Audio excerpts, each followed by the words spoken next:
یہ story Egypt کے فتح کے سب سے انٹرسٹنگ اسٹوری ہونے والی ہے۔ فرعون جو ہزاروں سال تک پورے ایجپٹ پہ راج کرتا رہا، فائنلی مسلمان عمر بن خطاب کی خلافت میں فرعون کے اس ایجپٹ کو ہمیشہ کے لیے پوری طرح سے چھیننے والے تھے۔ لیکن یہاں پہ ایک بہت بڑا مسئلہ تھا۔ خلیفہ عمر یہ چاہتے ہی نہیں تھے کہ مسلمان ایجپٹ پر حملہ کریں، کیونکہ ایجپٹ پہ حملہ کرنے سے کچھ ہی عرصے پہلے مسلمانوں پر ایک بہت بڑی مصیبت آئی تھی، طاعون۔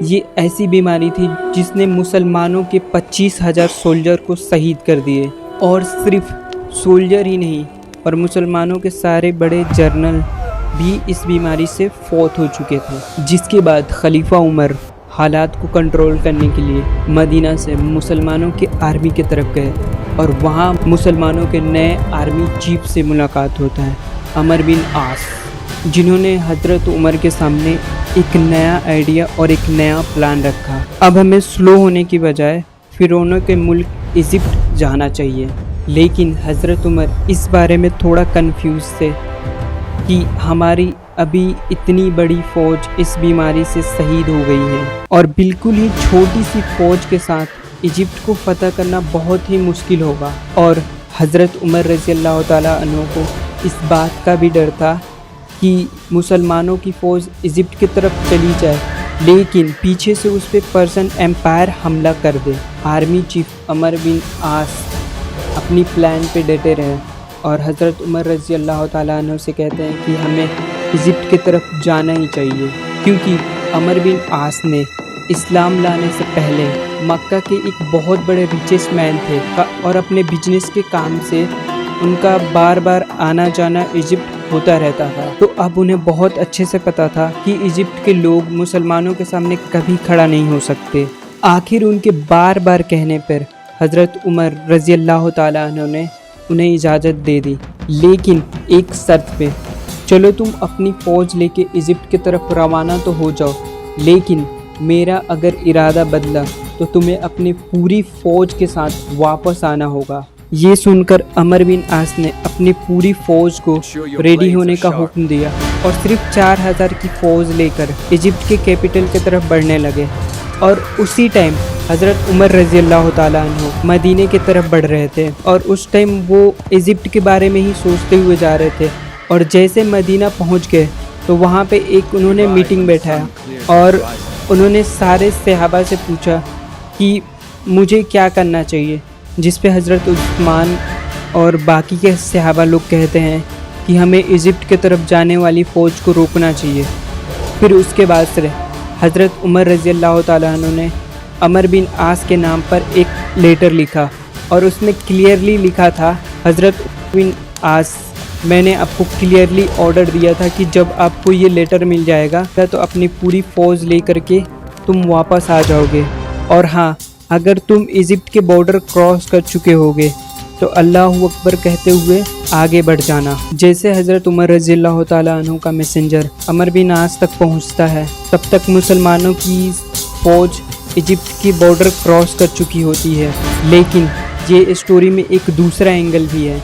حضرت عمر رضی اللہ تعالیٰ عنہ کے میسنجر جب عمر بن عاص تک پہنچتے ہیں تو مسلمانوں کی فوج ایجپٹ کی بارڈر سے تھوڑی سی ہی دور پہ تھی، لیکن جیسے حضرت عمر بن عاص نے حضرت عمر رضی اللہ تعالیٰ عنہ کے میسنجر کو دیکھا تو وہ کلیئرلی سمجھ گئے تھے کہ اس لیٹر میں کیا لکھا ہے۔ تو حضرت عمر رضی اللہ تعالیٰ عنہ کے میسنجر نے جب وہ لیٹر دیا ان کو، تو وہ ترنت نہیں کھولے، بلکہ ان کے میسنجر کو وہ بیٹھائیں اور کچھ کھلائیں اور آرام کرنے کو کہا۔ پھر اس کے بعد سے جب مسلمانوں کی سینا ایجپٹ کے بارڈر کراس کر چکی تھی، تب انہوں نے لیٹر کھولا اور کہا کہ بہت دیر ہو چکی ہے، ہمیں تو آگے بڑھنا ہی ہوگا۔ اسی کے ساتھ عمر بن عاص نے مسلمانوں کی فوج لے کر بہت ہی تیزی کے ساتھ آگے بڑھنے لگے۔ یہ سارے علاقے فتح کرتے ہوئے آگے بڑھتے گئے، اور جا کر کے ایجپٹ کے سٹی کے سامنے جنگ کے لیے ریڈی کھڑے ہوئے، جسے آج کائرو کہا جاتا ہے۔ اور یہ اس ٹائم کی پوری دنیا کی سب سے پاورفل سٹی تھی، جس پہ پچھلے 600 سال سے رومن امپائر کا راج تھا، اور کوئی بھی اس سٹی کو نہیں چھین سکا تھا۔ مسلمانوں کی سینا سٹی کے سامنے اپنا ٹینٹ لگایا اور جنگ کے لیے ریڈی کھڑا ہوا وہاں پہ۔ जिसे देख करके रोमन एम्पायर ने भी अपनी एक पूरी फौज खड़ा की, जिसमें बच्चे, बूढ़े और औरतें भी शामिल थी। रोमन एम्पायर ने सोचा कि ये सब देख के मुसलमानों के दिलों में खौफ बैठ जाएगा। उनकी इतनी बड़ी सेना देख करके हज़रत अमर बिन आस ने अपना एक मैसेंजर उनके पास भेजा और उस मैसेंजर को अच्छे से समझाया कि तुम्हें क्या बोलना है। इस मैसेंजर ने जाके सारे रोमन एम्पायर के सामने कहा कि तुम जानते भी हो कि हम लोग कौन हैं। हमने अभी अभी तुम्हारे बादशाह हरकल को हराया, अब तुम हमारा क्या बिगाड़ लोगे। इसी के साथ अमर बिन आस ने अपनी पूरी ताकत के साथ इजिप्ट के कैपिटल पे हमला कर दिया, लेकिन कोई फ़ायदा नहीं हुआ, क्योंकि सिर्फ 4000 के फ़ौज के साथ इजिप्ट का कैपिटल फतह करना पॉसिबल नहीं था। इसी के साथ अगले 7 महीने तक मुसलमान इस सिटी के सामने बैठे रहे और आखिरकार अमर बिन आस को समझ में आ गया कि हमें मदद मांगनी चाहिए। मदीने का खलीफा हज़रत उमर रज़ी अल्लाह ताला अन्हु से मदद मांगी जाए, और हज़रत उमर रज़ी अल्लाह ताला अन्हु को ये पता थी कि अमर बिन आस इजिप्ट को लाइटली ले रहे हैं। तो हज़रत उमर रज़ी अल्लाह ताला अन्हु ने 12,000 की फ़ौज को इजिप्ट की तरफ रवाना किया। इस फ़ौज का लीडर एक बहुत बड़ा सहाबी हज़रत जुबैर बिन अवाम को बनाया। तो अब ये नई फ़ौज आकर के अमर बिन आस के साथ इजिप्ट के फ़ौज में मिल गई।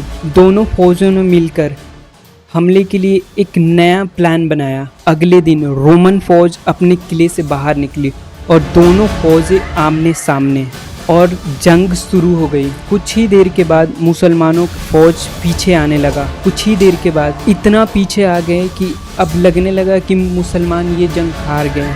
लेकिन उसी टाइम मुसलमानों का एक और फ़ौज रोमन फ़ौज के ठीक पीछे खड़ी हो गई और दोनों फ़ौजों ने वो फ़ौज को ख़त्म कर देते हैं। लेकिन ये देखकर अमर बिन आस ने दोबारा हमले का हुक्म दिया।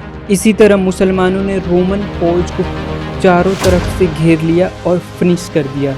लेकिन इस सब के बाद भी मुसलमान इस सिटी के अंदर दाखिल ना हो सके। आखिरकार एक दिन जुबैर रज़ी अल्लाह ताला अन्हु ने बहुत ही बड़ा बोल्ड डिसीज़न लिया और रात के अंधेरे में अपने कुछ ही साथियों के साथ उस सिटी के अंदर दाखिल हो गए और मुसलमानों के लिए गेट खोल दिया। ये देख करके मुसलमान इजिप्ट सिटी के अंदर आ गए और इजिप्ट को फतह किया, और फतह करने के बाद से मुसलमान वहाँ की गवर्नर को ढूंढने लगते हैं।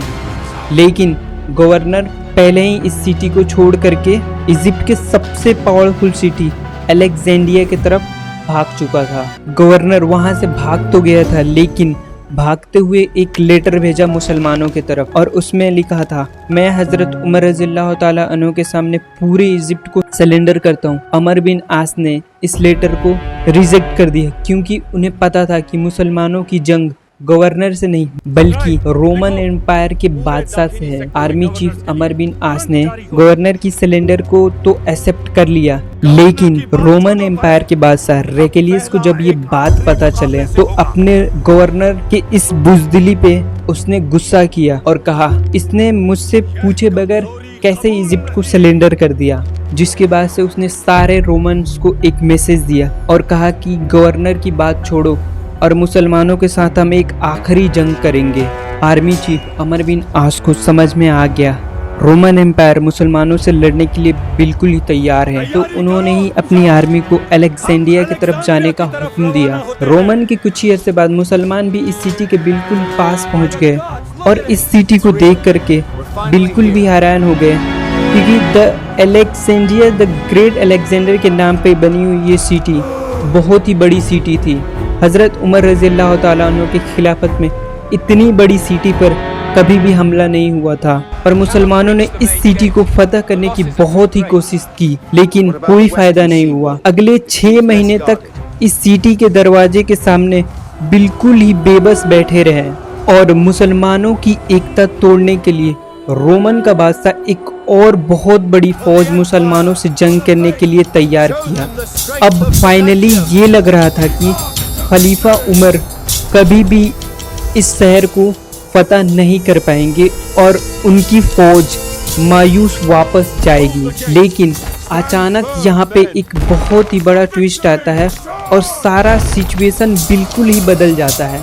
अचानक रोमन एम्पायर की कैपिटल इस्तांबुल में द ग्रेट रोमन एम्पायर आखिरी पावरफुल बादशाह 30 साल की हुकूमत के बाद मर गया, जिसके बाद उसका जवान बेटा आकर उसका तख्त संभालता है।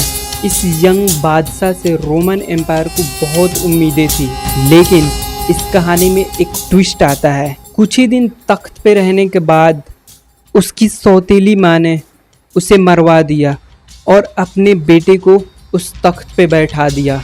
ये देख कर के रोमन एम्पायर और जनरल और आवाम को बहुत गुस्सा आया, जिसके बाद रोमन एम्पायर में सिविल वार स्टार्ट हो गया, जिसके बाद से वो फौज हेरिक्लियस ने मुसलमानों से लड़ने के लिए भेजा था, उसे मजबूरन वापस बुलाना पड़ा। ये सिविल वार इतना बढ़ गया कि सब एक दूसरे को मारने लगे, लेकिन जब हालात थोड़ा कंट्रोल हुआ तो रोमन एम्पायर के तख्त पे एक नया बादशाह बैठा हुआ था। लेकिन मसला ये था कि इस बादशाह का उम्र सिर्फ और सिर्फ 11 साल था। खलीफा उमर रज़ी अल्लाह तआला अन्हु मदीने से बैठ के रोमन के सिविल वार को बहुत ही गौर से देख रहे थे। उन्हें समझ आ गया था कि इजिप्ट को फतह करने का सबसे बेस्ट टाइम है, तो उन्होंने फ़ौरन मदीने में एक लेटर लिखा और अपने मैसेंजर को कहा कि आर्मी चीफ अमर बिन आस को ये लेटर दे देना, और अपने मैसेंजर से उसे भिजवा दिया। और ये मैसेंजर दिन रात एक करके इजिप्ट पहुंचा और आर्मी चीफ अमर बिन आस को ये लेटर देता है। और जैसे अमर बिन आस ने ये लेटर खोला तो उसमें साफ साफ लिखा था, अपनी पूरी फौज को एक जगह इकट्ठा करके मेरा ये लेटर पढ़ना। और उस लेटर में लिखा था, मुसलमानों क्या हो गया है तुम्हें, तुम पिछले 2 सालों से जंग लड़ रहे हो और अभी तक इजिप्ट की सिटी को फतह नहीं कर पाए। मुझे खौफ है इस बात का कि अल्लाह और रसूलुल्लाह की बताए हुए रास्तों को तुम भूल चुके हो और बिल्कुल हमारी दुश्मनों की तरह इस दुनिया की मोहब्बत में खो चुके हो। याद रखो मुसलमानों, ऐसी कौम की मदद कभी भी अल्लाह ताला नहीं करते हैं। तो अब मैं तुम्हारी दिलों को मजबूत करने के लिए तुम्हारी तरफ एक नई फ़ौज को भेज रहा हूँ। तो अब अपनी पुरानी हरकतों से बाज आ जाओ और उठो, अपनी घोड़े को सही करो और अपनी तलवारें निकालो और एक आखिरी जंग रोमन से लड़ने के लिए तैयार हो जाओ, ताकि मुसलमान इजिप्ट को हमेशा हमेशा के लिए इस्लाम के कंट्रोल में ला सके। हज़रत उमर रज़ी अल्लाह तआला अन्हु का ये ख़त सुनने के बाद मुसलमानों की पूरी फ़ौज में जज्बा इतना बढ़ गया कि उन्होंने अपनी तलवारें निकाली और अलेक्जेंड्रिया की सिटी पे ऐसा हमला किया कि रोमन इस हमले के सामने बिल्कुल ही बेबस हो गए और अपनी घरों और बिल्डिंगों को छोड़कर भागने लगे। और मुसलमान फाइनली इस सिटी के अंदर दाखिल हो गया। और यहाँ के गवर्नर जब अपनी आंखों से ये सब देखा तो बिल्कुल ही समझ गया कि एक 11 साल का लड़का हज़रत उमर का मुकाबला कभी भी नहीं कर सकता। फाइनली फ़िरौनों का मुल्क मुसलमानों के कंट्रोल में आया। अमर बिन आस रज़ी अल्लाह तआला अन्हु इजिप्ट को फतह करने के बाद से एक मैसेंजर मदीने के तरफ हज़रत उमर रज़ी अल्लाह तआला अन्हु के पास भेजा, और वो मैसेंजर फुल स्पीड के साथ हज़रत उमर रज़ी अल्लाह तआला अन्हु के घर जाने के बजाय वो मस्जिद नबवी में चला जाता है। और जैसे हज़रत उमर रज़ी अल्लाह तआला अन्हु को इस खबर का पता लगता है तो वो तुरंत मस्जिद नबवी में जाते हैं और वहाँ पे इस मैसेंजर ने इजिप्ट के फ़तह की खबर सुनाई। तो हज़रत उमर रज़ी अल्लाह तआला अन्हु तुरंत ज़मीन पे गिर जाते हैं और सजदा करते हैं और अल्लाह ताला का शुक्र अदा करते और पूरे मदीने वाले को जमा करके उनके सामने इजिप्ट के फ़तह का खबर बताते हैं। लेकिन अमर बिन आस रज़ी अल्लाह तआला अन्हु ने हज़रत उमर रज़ी अल्लाह तआला अन्हु से कहा कि अब वक्त आ गया है कि मुसलमान अपनी पहली नेवी बनाए। लेकिन हज़रत उमर रज़ी अल्लाह तआला अन्हु ने ऐसा करने से बिल्कुल ही इनकार कर दिया, क्योंकि अरब हमेशा डेजर्ट में रहता है और उन्हें समुंदर और कश्ती का कोई भी एक्सपीरियंस नहीं था, और इनके मुकाबले रोमन इन सब में चैम्पियन थे। हज़रत उमर रज़ी अल्लाह तआला अन्हु को ये बात बहुत अच्छे से पता थी। हम समुंदर में रोमन्स का मुकाबला बिल्कुल नहीं कर पाएंगे और हमारी पूरी फ़ौज डूब जाएगी। तो अमर बिन आस रज़ी अल्लाह ताला अन्हु नेवी का आइडिया छोड़ दिए और अफ्रीका की तरफ बढ़ने लगे और अल्जीरिया तक पहुंच चुकी थी। तो हज़रत उमर रज़ी अल्लाह ताला अन्हु ने एक लेटर लिखा, अब और बस करो, हमारी खिलाफत बहुत ज़्यादा फैल चुकी है, तो अब इससे आगे जाने की ज़रूरत नहीं है। इसके बाद हज़रत अमर बिन आस रज़ी अल्लाह ताला अन्हु अपनी पूरी फ़ौज के साथ इजिप्ट अपने नए कैपिटल खुश्त की तरफ आ गए और वहाँ उनकी मुलाकात बहुत अजीब लोगों से हुई, जिन्होंने उन्हें बताया कि ज़्यादा खुश होने की ज़रूरत नहीं है। हर साल दरियाए नील सूख जाता है और उसे कैसे चालू करना ये सिर्फ हमें पता है। हर साल दरिया का पानी सूख जाता है और जिसमें हम एक जवान कुंवारी लड़की को फेंक देते हैं, जिसकी कुर्बानी की वजह से दरिया दोबारा बहना शुरू हो जाता है। तो तुम मुसलमानों को भी ऐसे ही करना होगा। मुसलमान यह बात सुन करके हैरान रह गए कि ये क्या पागल लोग हैं। लेकिन कुछ अरसे बाद बिल्कुल ऐसे ही हुआ, दरिया का पानी सूखने लगा, जिसे मुसलमान देख करके थोड़ा घबरा गए और सब कहने लगे ये तो वाकई दरिया सूख रहा है। और एटलीस्ट दरिया इतना सूख गया ना कि वो लोग कहने लगे कि अब हमें भी कुर्बानी देनी पड़ेगी। ये सब देखकर हज़रत अमर बिन आस रज़ी अल्लाह ताला अन्हु ने हज़रत उमर रज़ी अल्लाह ताला अन्हु को एक ख़त लिखा और कहा कि अब आप ही बताएं कि हमें क्या करना चाहिए। जिसके बाद हज़रत उमर रज़ी अल्लाह ताला अन्हु ने दरिया के नाम पे ख़त लिखा और कहा कि इसे दरिया में डाल देना, जिसमें लिखा था, ए नील के पानी, आज हजारों साल से तू अपनी मर्जी से बह रहा है, तो हमें तुम्हारी कोई ज़रूरत नहीं है, लेकिन अगर तू अल्लाह की मर्जी से बहता है तो हम उसी अल्लाह से दुआ करते हैं कि दोबारा पानी जारी कर दे। उसके बाद कुछ ही अरसे बाद वो नील का पानी पहले से भी ज़्यादा बहने लगा। इस तरह हज़रत उमर रज़ी अल्लाह ताला अन्हु एक बादशाह नहीं बल्कि पूरी दुनिया के सामने एक नया निज़ाम रखा। और उम्मीद करता हूँ कि वीडियोस अच्छी लगी होंगी, और अगर वीडियोस अच्छी लगी होंगी तो चैनल को सब्सक्राइब करना। Thank you so much for watching my videos. Love you all guys, bye.